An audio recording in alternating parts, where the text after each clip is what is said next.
अस्सलामुअलैकुम। मेरा नाम है अब्दुर्रहमान और आप देख रहे हैं कोडिट यूट्यूब चैनल। तो आज की इस वीडियो में हम सी प्लस प्लस के अंदर लाइब्रेरी मैनेजमेंट सिस्टम बनाएंगे। आपको इसमें इसके जितने भी फंक्शंस हैं और जो जो ये काम कर रहा है वो बारी बारी समझाऊंगा और फिर आपको कोड पे लेके जाऊंगा और कोड आपको रन करके दिखाऊंगा और कोड आपको समझाऊंगा भी। तो आपको डिस्क्रिप्शन में इस कोड का लिंक भी मिल जाएगा जहाँ से आप इसको डाउनलोड कर सकते हैं। तो ये एक मेरे पास लाइब्रेरी होगी जिसके अंदर मेरे पास एक स्ट्रक्चर होगा। उसके अंदर मेरे पास बुक का टाइटल, बुक के ऑथर का नेम, बुक की आईडी, बुक के एडिशन, बुक का ईयर ऑफ पब्लिकेशन, बुक की कैटेगरी, आप कुछ भी उसमें लिख सकते हैं। सबसे पहले हम देख लेते हैं इस प्रोजेक्ट के फीचर्स कौन कौन से मेरे पास। ऐड अ बुक, यानी इसके अंदर आप कोई बुक ऐड कर सकते हैं, सॉर्ट कर सकते हैं सारी बुक्स को असेंडिंग या डिसेंडिंग ऑर्डर में, सर्च कर सकते हैं किसी बुक को, सारी बुक्स को डिस्प्ले कर सकते हैं, यानी जितनी भी बुक्स एडिड हैं उनको डिस्प्ले कर सकते हैं, कोई भी बुक डिलीट कर सकते हैं और किसी भी बुक की कोई भी इंफॉर्मेशन, आप कोई भी डेटा मेंबर उसको मॉडिफाई भी कर सकते हैं और अपडेट भी कर सकते हैं। तो यहाँ पर मैं ग्लोबली सबसे पहले दो चीज़ें डिक्लेयर करूँगा। पहले तो मैं स्ट्रक्चर डिक्लेयर करूँगा लाइब्रेरी का, तो वो तो आपको करना आ गया उसका सिंटैक्स। अब हम देखेंगे कि हम एक एरे ऑफ स्ट्रक्चर बनाएंगे जिसका साइज हम रखेंगे 1000। इसको हम ग्लोबली डिक्लेयर करेंगे। क्यों करेंगे? क्योंकि हम इसको फंक्शंस के अंदर भी यूज़ कर रहे हैं और मेन फंक्शन के अंदर भी यूज़ कर रहे हैं। तो मैंने आपको स्कोप्स ऑफ वेरिएबल की वीडियो में बताया था कि जब आपने किसी वेरिएबल को या किसी एरे को मल्टीपल फंक्शंस के अंदर यूज़ करना हो तो आप उसको ग्लोबली डिक्लेयर करेंगे ताकि आपको वो इजीली एक्सेसिबल हो हर फंक्शन के अंदर। तो इसका स्कोप अभी मेरे पास पूरे प्रोग्राम में होगा, तो इस वजह से मैं इसको हर जगह यूज़ कर सकता हूँ। तो जब मैंने सर्चिंग करनी होगी एरे के अंदर तो मैं जो सर्च का फंक्शन क्रिएट करूँगा वो भी इस एरे को यूज़ कर रहा होगा, डिस्प्ले का फंक्शन भी इस एरे को यूज़ कर रहा होगा, मेन फंक्शन के अंदर भी ये एरे यूज़ हो रही होगी, एडिशन फंक्शन के अंदर भी ये एरे यूज़ हो रही होगी। तो इस वजह से मैं इसको ग्लोबली डिक्लेयर करूँगा। तो इसका साइज़ तो मैंने दे दिया है 1000 एरे का, लेकिन मेरे पास नंबर ऑफ़ रिकॉर्ड्स तो ज़रूरी नहीं है कि 1000 हो, वो एक भी हो सकता है, दो भी हो सकता है। तो उसके लिए मैं एक और ग्लोबल वेरिएबल ले रहा हूँ जिसको मैं ज़ीरो से इनिशियलाइज़ कर रहा हूँ। उसका नाम मैंने दिया है एन, यानी एक एन वेरिएबल है जो मुझे नंबर ऑफ़ रिकॉर्ड्स के बारे में बताएगा। इससे आपने क्या करना है कि आपने किसी न्यू इंडेक्स ऑफ एरे पर कोई रिकॉर्ड ऐड करवाना होगा तो आपके इस एन की मदद से आपको पता लगेगा कि कितने रिकॉर्ड्स मेरे पास ऐड हैं और अब मैंने कौन सी इंडेक्स पे रिकॉर्ड ऐड करवाना है। इसी तरह डिस्प्ले में, सर्च में और सॉर्ट में जो लूप्स लगेंगे उनके अंदर भी ये यूज़ होगा। फिर मेरे पास जो डिलीट का फंक्शन है उसके अंदर भी इसका बहुत इंपॉर्टेंट रोल है। तो अभी मेरे पास इनिशियली कोई रिकॉर्ड नहीं है तो इस वजह से ये एन ज़ीरो है। अब मैं दिखाता हूँ आपको ऐड फंक्शन में क्या होता है। Whenever the add function is called, the program takes the data member of the structure from the element at nth index of array from user। तो जब भी आप ऐड का फंक्शन कॉल करेंगे ये nth इंडेक्स पर यूज़र से सारे डेटा मेंबर्स का डेटा ले लेगा वन बाय वन करके। पहले उसका नेम मांगेगा, फिर आईडी, फिर जो जो आपने उसमें डेटा मेंबर्स दिए होंगे। और ये क्या करेगा, n में 1 का इंक्रीमेंट कर देगा ताकि नेक्स्ट टाइम जो रिकॉर्ड ऐड हो वो आपके पास उससे नेक्स्ट लोकेशन पे ऐड हो। यानी अभी n ज़ीरो है तो इसका मतलब ज़ीरो रिकॉर्ड्स हैं। जब एक रिकॉर्ड ऐड हो जाएगा तो इसका मतलब ज़ीरोथ इंडेक्स पे रिकॉर्ड ऐड हो चुका है। अब मैंने जो ऐड करना है वो 1th इंडेक्स पे करना है और n इज इक्वल टू 1 से मुझे ये भी पता लग जाएगा कि मेरे पास एक रिकॉर्ड ऐड हो चुका है। फिर मैं दिखा देता हूँ सॉर्ट फंक्शन। सबसे पहले ये यूज़र से पूछेगा कि आपने इसको असेंडिंग ऑर्डर में सॉर्ट करना है या डिसेंडिंग ऑर्डर में सॉर्ट करना है। किस तरह से करेगा, ये यूज़र से पूछेगा कि आपने सॉर्ट करना है नेम के हिसाब से, टाइटल के हिसाब से, आईडी के हिसाब से, या अपने ऑथर के नेम के हिसाब से, या ईयर ऑफ पब्लिकेशन, कोई भी जो भी उसमें डेटा मेंबर्स हैं उन सब के हिसाब से ये सॉर्ट कर सकता है। मेरे पास डिफरेंट फंक्शंस हैं जो कि सॉर्ट कर सकते हैं, लेकिन आज की वीडियो में हम सिर्फ सॉर्ट बाय आईडी देखेंगे क्योंकि वो सिंपल है। तो आप बाकी जो है वो कोड में देख सकते हैं, आपको इजीली समझ आ जाएगा, उसमें कोई भी मुश्किल नहीं होगी। और फिर ये क्या करता है कि जो बबल सॉर्ट का मैकेनिज्म है वो यूज़ करते हुए एरे को सॉर्ट कर देता है, जो कि मैंने आपको समझाया हुआ है। आप सिलेक्शन सॉर्ट भी यूज़ कर सकते हैं और बबल सॉर्ट भी यूज़ कर सकते हैं। दोनों की वीडियोस अलग अलग मेरे चैनल पर मौजूद हैं, आप दोनों को देख सकते हैं। आज की वीडियो में मैं आपको थोड़ा सा इनको एक्सप्लेन करूँगा, डिटेल में नहीं जाऊँगा। फिर मेरे पास है सर्च फंक्शन। सबसे पहले ये यूज़र से पूछता है कि आपने सर्च करना है नेम से, आईडी से, ऑथर नेम से, या ईयर ऑफ पब्लिकेशन, जो भी कैटेगरी है उसके हिसाब से आपने जिस हिसाब से भी सर्च करना है वो पहले आप बताएं। तो मैं आपको आज सिर्फ आईडी के हिसाब से सर्च करके दिखाऊंगा। उसको भी एक किसी तरह सर्च करता है जिस तरह मैंने आपको सर्च फंक्शन की एक अलग वीडियो बना के दिखा दी है, उसकी मदद से आप इसको सर्च कर सकते हैं। मैं आज की वीडियो में आपको इसको शॉर्टली एक्सप्लेन करूंगा, डिटेल में नहीं जाऊंगा। फिर मेरे पास डिस्प्ले फंक्शन है जो सिंपल, जिस तरह हमने एरे को डिस्प्ले करना है उस तरह ये हर एरे के इंडेक्स पर सारे डेटा मेंबर्स को वन बाय वन डिस्प्ले कर देता है लूप के ज़रिए से। अब आ जाता है मेरे पास डिलीट फंक्शन। तो अगर मेरे पास ये एरे है जिसमें अभी मेरे पास 8 रिकॉर्ड्स ऐड हैं जो कि 0 से 9th इंडेक्स तक है। अब ये सबसे पहले क्या करेगा कि ये रन करेगा सर्च फंक्शन, और यूज़र से पहले वो पूछेगा कि आपने कौन सी जगह लोकेशन पे जो है वो रिकॉर्ड को डिलीट करवाना है, तो उसका आपने आईडी देनी है या नेम देना है, जो भी देना है। हम आज की वीडियो में आईडी देखेंगे। तो ये आईडी लेके उसको सर्च कर लेगा और उसके पास उसकी पोजीशन आ जाएगी, जिस पोजीशन का रिकॉर्ड इसने डिलीट करना है।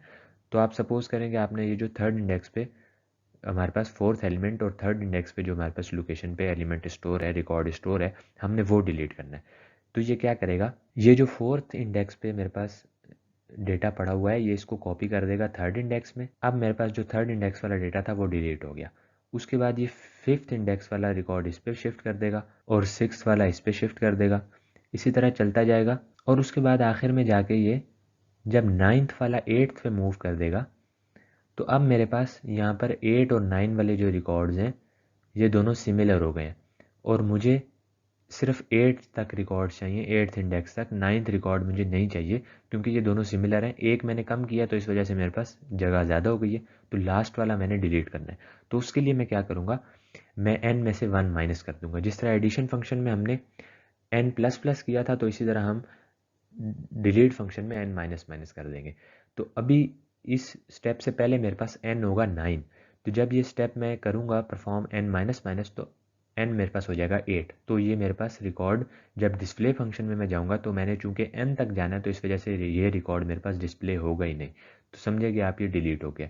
और अगली दफ़ा जब ऐड फंक्शन कॉल होगा तो जो रिकॉर्ड ऐड होगा वो इस लोकेशन पे ऐड होगा, तो इस वजह से ये रिकॉर्ड मेरे पास ऑटोमेटिकली डिलीट हो जाएगा। अब हम लास्ट में देख लेते हैं मॉडिफाई और अपडेट फंक्शन। ये सबसे पहले यूज़र से पूछता है कि आपने क्या मॉडिफाई करना है। जो भी चीज़ आपने मॉडिफाई करनी है, या तो आपने आईडी मॉडिफाई करनी होगी, या बुक का नेम मॉडिफाई करना होगा, या ऑथर का नेम मॉडिफाई करना होगा, या एडिशन मॉडिफाई करना होगा, एक्स वाई जी आपने कोई भी डेटा मेंबर मॉडिफाई करना है, तो आपने ओल्ड वाला डेटा मेंबर ऐड करना है। जब आप ओल्ड वाला डेटा मेंबर ऐड करेंगे तो ये आपसे उसी लोकेशन पर न्यू डेटा मांगेगा। तो आपने जब ओल्ड वाला डेटा आपने फ़र्ज़ करें आपके पास आईडी 23 थी, आपने उसको कैंसिल करके 22 ऐड करना है। तो आप क्या करेंगे, जब आपसे वो ओल्ड आईडी मांगेगा तो आपने उसको 23 देना है, फिर ये आपसे न्यू आईडी मांगेगा तो आपने 22 देना है। तो ये 23 पे कैंसिल करके 22 ऐड कर देगा। तो इस तरह से ये मॉडिफाई और अपडेट फंक्शन मेरे पास वर्क करेगा। तो अब मैं आपको ले चलता हूँ प्रोग्राम की तरफ और आपको उसको समझाता हूँ। तो यहाँ पे ये मेरे पास प्रोग्राम है जिसके अंदर ये कुछ हेडर फाइल्स इंक्लूडेड है। आईओ स्ट्रीम का आपको पता है कि ये हेडर फाइल क्यों इंक्लूड होती है। तो अब जो बाकी की मेरे पास हेडर फाइल्स हैं उनके फंक्शन मैं आपको सबसे पहले बता देता हूँ। तो यहाँ पर मैंने लिख लिया है कि आपने आईओ मैनिपुलेटर की एक फ़ाइल इंक्लूड की हुई है, जो कि आउटपुट को मैनिपुलेट करने के लिए, यानी उसको फॉर्मेट करने के लिए, खूबसूरत दिखाने के लिए, ये उसको मेरे पास इसमें कुछ फंक्शंस हैं बिल्ट इन जो मैं यूज़ करूँगा। आपको इनकी अभी ज़रूरत नहीं है, आप अभी सिंपल आपको मैंने फंक्शनैलिटी बतानी है प्रोग्राम के अंदर जो फंक्शन परफॉर्म हो रहे हैं वो। अभी आपने प्रोग्राम लग रहा किस तरह का है, आपने इस पर फोकस नहीं करना। एक और हेडर फाइल है जो कि एफ स्ट्रीम की है। ये फाइल्स को क्रिएट करने के लिए और स्टोर करने के लिए और रीड करने के लिए यूज़ होती है, लेकिन अभी हमने फाइल एंडिंग नहीं पढ़ी है तो इस वजह से हम इसको यूज़ नहीं करेंगे। उसके बाद एक conio.h की फ़ाइल मेरे पास इंक्लूडेड है, जिसके अंदर कंसोल इनपुट और आउटपुट के कुछ फंक्शन इंक्लूडेड हैं जो कि मैंने आपको बताया था।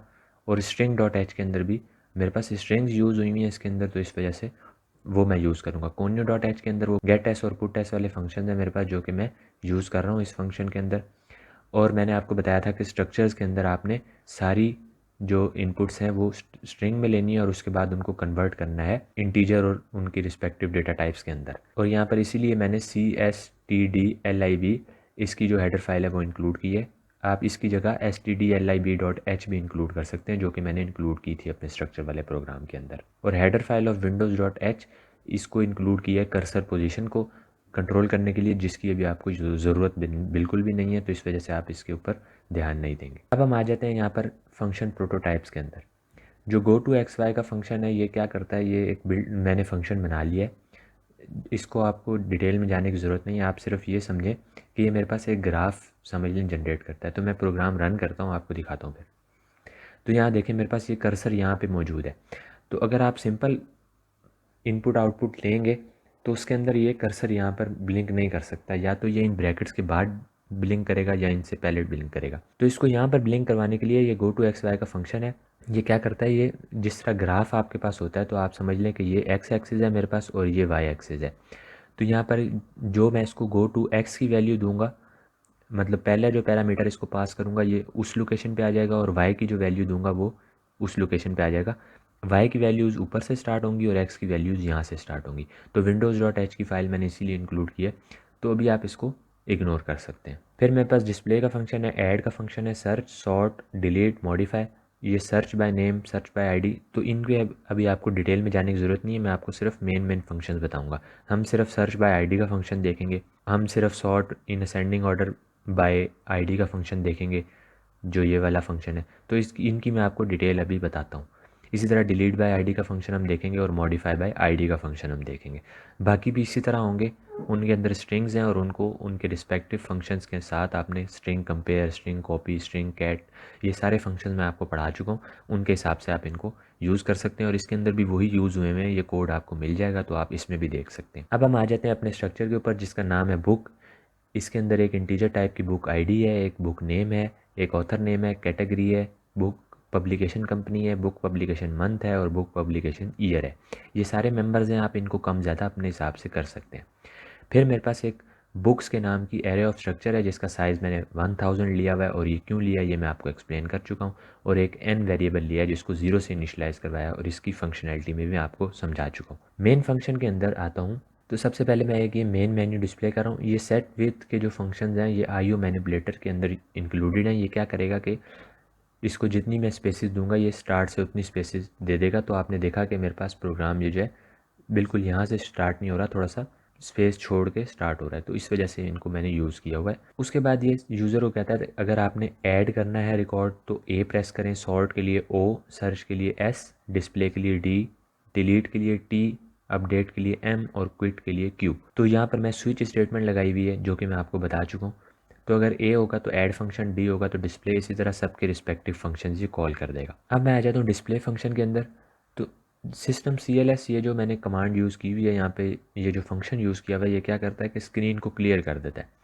तो जब आप डिस्प्ले फंक्शन में आ जाएंगे तो ये रिकॉर्ड डिस्प्ले करेगा और जो मेन मेन्यू आपके पास डिस्प्ले थी इससे पहले वो सारी डिलीट कर देगा। तो इस वजह से प्रोग्राम को बेटर लुक देने के लिए ये यूज़ किया हुआ है। ये क्या करता है, ये डिस्प्ले फंक्शन में आया, इसने लिखा book ID, book name, author name, category और ये सारे जो डेटा मेंबर्स हैं वो वन बाय वन ऊपर इन्होंने उसके नाम लिखे और नीचे लूप लगा के n रिकॉर्ड्स हैं मेरे पास, तो इसलिए ये लेस देन n तक जाएगा और जितने भी रिकॉर्ड्स हैं उनको वन बाय वन उनको डिस्प्ले करता जाएगा। और जब आप कुछ भी प्रेस करेंगे तो ये वापस मेन मेन्यू में चला जाएगा। यहाँ गेट CH का फंक्शन यूज़ हुआ है, ये मेरे पास एक करेक्टर इनपुट लेता है। तो जब आप एंटर प्रेस करेंगे तो ये वापस मेन फंक्शन में क्यों आएगा, क्योंकि आप देख सकते हैं यहाँ पे वाइल ट्रू, तो ये ऑलवेज ट्रू है। तो जैसे ही आप कुछ प्रेस करेंगे तो डिस्प्ले फंक्शन चूँकि एंड हो जाएगा, तो इस वजह से ये वापस मेरे पास मेन फंक्शन में आ जाएगा। और यहाँ पर देख सकते हैं क्विट अगर क्यू प्रेस करेगा तो ये एग्जिट 0 का एक फंक्शन यूज़ हुआ है। ये क्या करता है, ये प्रोग्राम को एग्जिट कर देता है। तो प्रोग्राम करेगा रिटर्न 0 और एग्जिट हो जाएगा, सिंपल। अब मैं आ जाता हूँ ऐड फंक्शन के अंदर। ऐड फंक्शन के अंदर मैंने एक करेक्टर लिया हुआ है, जो कि मैंने किस लिए लिया ये मैं आपको अभी एक्सप्लेन करता हूँ। और एक करेक्टर ID के लिए मैंने लिया हुआ है, चूँकि मैंने आपको बताया कि आप सारी इनपुट्स स्ट्रिंग में लेंगे, तो इस वजह से आईडी को इनपुट लेने के लिए और ईयर दोनों मेरे पास इंटीजर थे, तो इनके लिए मैंने एक एक स्ट्रिंग ली हुई है। और उसके बाद डू वाइल का लूप लगाया, तो फर्स्ट टाइम ये लूप रन होगा बगैर किसी इनपुट के लिए हुए। और ये जो करेक्टर है ये मैंने किस लिए लिया हुआ है, जब एक रिकॉर्ड ऐड करवा लेगा यूज़र तो फिर ये उससे पूछेगा do you want to add more books. तो यहाँ पर कंडीशन आप देख सकते हैं, while character is not equal to n और कैपिटल N। तो जब तक n यूज़र एंटर नहीं करेगा ये लूप चलता रहेगा। जैसे ही यूज़र कहेगा कि मैंने और बुक्स ऐड नहीं करनी तो n प्रेस करेगा तो ये टर्मिनेट हो जाएगा और वापस मेन फंक्शन के अंदर चला जाएगा। ये सारे इनपुट्स ले रहा है जो कि आपको आते हैं और आपने स्ट्रक्चर की वीडियो जो इससे पिछली थी उसमें देख ली है कि आपने किस तरह से इनपुट लेना है। तो सर्च के फंक्शन के अंदर यहाँ पर ये सबसे पहले डिस्प्ले करता है मेन्यू के आपने सर्च करना है नेम के ज़रिए से, ID के ज़रिए से या ऑथर नेम के ज़रिए से, जिसके ज़रिए से भी आपने सर्च करना है ये यूज़र उसका अल्फ़ाबेट प्रेस करेगा। तो मैं आपको ले चलता हूँ सर्च बाय ID के अंदर। तो यहाँ पर मेरे पास S बाय ID का फंक्शन है जो कि सर्च बाय ID के फंक्शन पे कॉल होगा। तो ये क्या करता है, यूज़र से ID लेता है, लेगा करेक्टर में यानी स्ट्रिंग में, तो इस वजह से यहाँ पर एक करेक्टर डिक्लेयर हुआ है। और फिर एक इंटीजर है जिसके अंदर ID इसकी स्टोर करवाएगा, लोकेशन का वेरिएबल है जिसके अंदर इसकी लोकेशन स्टोर करवाएगा, और फाउंड का वेरिएबल है चूँकि मैंने सर्च विद फाउंड वाला फंक्शन इसमें यूज़ किया, आप वो देख चुके हैं सर्च वाली वीडियो के अंदर। तो वो आप वीडियो जाके दोबारा देख सकते हैं कि किस तरह से हमने इसको सर्च किया है। एंटर प्रेस करेंगे तो वापस मेन मेन्यू में चला जाएगा क्योंकि वो ऑलवेज ट्रू है। तो सॉर्ट के फंक्शन के अंदर ये सबसे पहले यूज़र से कहता है कि आपने सॉर्ट करना है असेंडिंग ऑर्डर में या डिसेंडिंग ऑर्डर में, और अगर सॉर्ट इन असेंडिंग ऑर्डर करना है तो ये सॉर्ट एज के फंक्शन के अंदर आ जाएगा और यहाँ पूछेगा कि आपने सॉर्ट करना है नेम से, आईडी से, ऑथर नेम से, जिससे भी। तो मैं यहाँ पर सॉर्ट बाय आईडी के फंक्शन में चलता हूँ। इस फंक्शन के अंदर मैं आया, मैंने यहाँ पर बबल सॉर्ट का मैकेनिज्म यूज़ किया, तो इस तरह से ये एंड पर मेरे पास बबल सॉर्टिंग जब कंप्लीट हो जाएगी तो ये सॉर्टेड एरे को डिस्प्ले कर देगा। डिस्प्ले फंक्शन यहाँ पे कॉल हुआ है। तो डिलीट के फंक्शन में भी सबसे पहले ये सर्च के मैकेनिज्म को यूज़ करते हुए कहता है कि आपने कौन सा रिकॉर्ड डिलीट करना है और आपने उसको पहले सर्च किस तरह से करना है। डिलीट करना नेम के ज़रिए से, आईडी के ज़रिए से, ऑथर नेम, जो भी। तो यहाँ पर मैं आपको डिलीट बाय आईडी के फंक्शन में ले जाता हूँ। तो ये मेरे पास डी बाय आईडी का फंक्शन है। इसके अंदर यहाँ पर सबसे पहले यूज़र से आईडी इनपुट लेगा और फिर उस आईडी को सर्च करेगा। अगर फाउंड नहीं हुआ तो ये कह देगा 0, और अगर फाउंड हो गया है I is equal to location, आई में उसकी लोकेशन स्टोर करवा देगा और लोकेशन से लेके n-1 वेरिएबल तक ये जाएगा, क्योंकि लास्ट रिकॉर्ड हमने चेक नहीं करना, वो हमें पता है कि हमने उसको डिलीट ही करना है आखिर में। और ये क्या करेगा, बुक्स आई पे नेक्स्ट वाला रिकॉर्ड मूव कर देगा, जिस तरह मैंने आपको डिलीट का पूरा मैकेनिज्म समझाया है, और आखिर में जाके ये n-1 कर देगा। अब हम चलते हैं मॉडिफाई के फंक्शन के अंदर। तो मॉडिफाई के अंदर ये सबसे पहले आपसे पूछता है कि आपने क्या मॉडिफाई करना है। तो आपने नेम मॉडिफाई करना है तो आप n दबाएंगे, आईडी मॉडिफाई करनी है तो आई दबाएंगे। तो अगर आप आई प्रेस करेंगे तो ये मॉडिफाई बाय आईडी के फंक्शन के अंदर चला जाएगा और यहाँ से आपसे पुरानी आईडी मांगेगा। तो ये कहेगा enter the old ID you want to modify, और उसके बाद उसको सर्च कर लेगा। तो जैसे ही वो सर्च हो जाएगी तो ये पहले आपको वो डिस्प्ले करेगा और उसके बाद आपसे कहेगा कि enter the new book ID. तो आप जब न्यू बुक आईडी डिस्प्ले करेंगे तो ये उस लोकेशन पर न्यू वाली आईडी डिस्प्ले कर देगा और आपको मैसेज डिस्प्ले कर देगा कि मॉडिफाइड। तो ये आईडी आपकी मॉडिफाई हो गई है, और अगर आपकी वो आईडी नहीं है तो ये कहेगा रिकॉर्ड नॉट फाउंड। तो इस तरह से ये मेरे पास पूरा जो मैनेजमेंट सिस्टम है ये वर्क कर रहा है। अभी मैंने आपको सिर्फ आईडी के लिए समझाया है, इसी तरह ये सारे डेटा मेंबर्स के लिए काम कर रहा है। मैं इसको आपको रन करके दिखा देता हूँ। तो यहाँ पर आपके पास एक मेन्यू डिस्प्ले हुआ। मैं सबसे पहले रिकॉर्ड्स ऐड कर लेता हूँ, तो मैं ए प्रेस करता हूँ। जैसे ही मैंने ए प्रेस किया ये ऐड फंक्शन के अंदर चला गया और मेरे से बुक का नाम मांग रहा है, तो मैं इसको बुक का नाम दे देता हूँ कोई भी।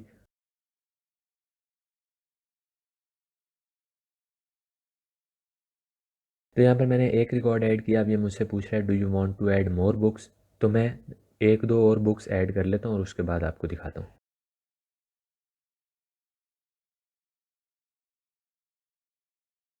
तो यहाँ पर मैंने 3 रिकॉर्ड्स ऐड कर लिए हैं। एक की आईडी 1, दूसरे की 2 और तीसरे की 3 रखी है। तो अभी मैंने सिर्फ आईडी जो है वो यूनिक रखी है, बाकी मैंने रैंडम अल्फ़ाबेट्स डाल दिए। तो मैं अब इसको नो करता हूँ तो ये वापस मेरे पास मेन मेन्यू में आ गया। अब मैं आपको सबसे पहले डिस्प्ले करके दिखा देता हूँ। तो डी मैंने प्रेस किया तो इसने मुझे ये बुक्स डिस्प्ले कर दी। तो आप देख सकते हैं कि कितना इसने फॉर्मेटेड वे में इसको डिस्प्ले किया है। तो अब मैं एंटर प्रेस करूँगा तो ये वापस मेन मेन्यू में आ जाएगा। अब मैं कर लेता हूँ सर्च।